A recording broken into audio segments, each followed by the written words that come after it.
First video में space कम होने की वजह से ये MCQs आधा रह गया था, तो इसमें ऑप्शन नंबर सी तक हमने डिस्कस कर लिया था। ऑप्शन डी है, in nervous system secretory chemical are release in blood while in hormonal system secretory chemicals are released in extracellular fluids।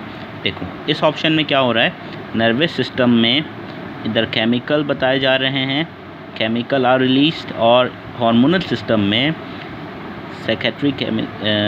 Hormonal system में क्या कह रहा है, secretory chemical are released in extracellular fluid. तो दोनों में chemical messengers नहीं होते। नर्वस सिस्टम में हमारे पास इलेक्ट्रिकल इम्पल्सेस होती हैं। इसके बाद अगला MCQ डिस्कस करते हैं। तो ये रॉन्ग ऑप्शन था, हमसे पूछा गया था विच वन इज़ नॉट ट्रू। तो नॉट ट्रू हमारे पास ऑप्शन नंबर डी है।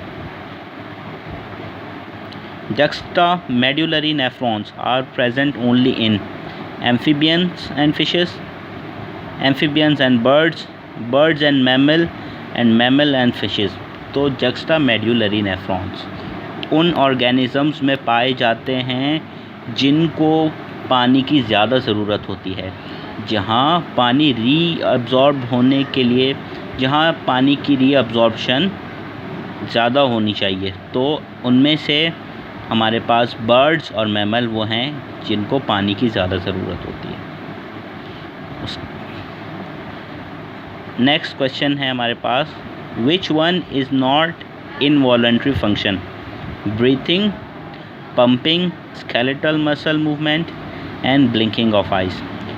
So the skeletal muscles की मूवमेंट की ख़ास बात ही यही है कि ये वॉलंटरी होते हैं, हम अपने विल से इनको कंट्रोल कर सकते हैं, अपनी चाहत से हम इनको कंट्रोल कर सकते हैं। ब्रीथिंग, पंपिंग ऑफ ब्लड और ब्लिंकिंग ऑफ आइज़ ये हम खुद से कंट्रोल नहीं कर सकते।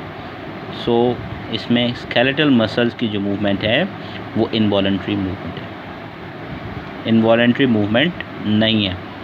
अच्छा, नेक्स्ट क्वेश्चन है हमारे पास, pathway of energy used by muscle converted from food is.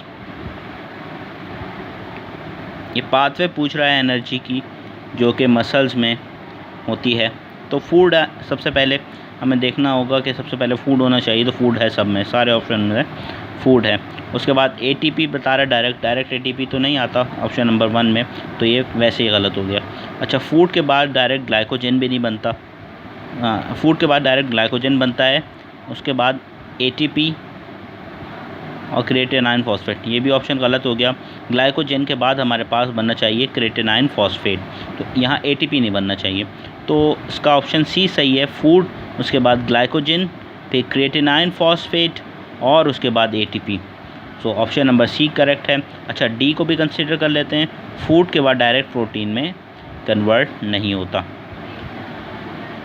Next option देखते हैं, formation of dash will be greater with the faster breakdown of glucose and glycogen to compensate energy requirement in anaerobic respiration. यही problem था इस question में कि यहाँ पे N ऊपर दे दिया और एरोबिक नीचे दे दिया। असल में ये एन एरोबिक रेस्पिरेशन है, लेकिन एन और एरोबिक अलग अलग दे दिया, तो इस वजह से कन्फ्यूजन क्रिएट हो गई थी।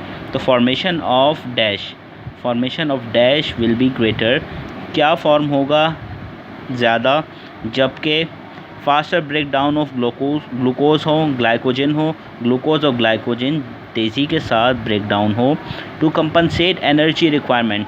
तो एनर्जी रिक्वायरमेंट को कंपनसेट करने के लिए, उस तक पहुंचने के लिए इन एनारोबिक रेस्पिरेशन, तो एरोबिक नहीं है ये, एनारोबिक रेस्पिरेशन है।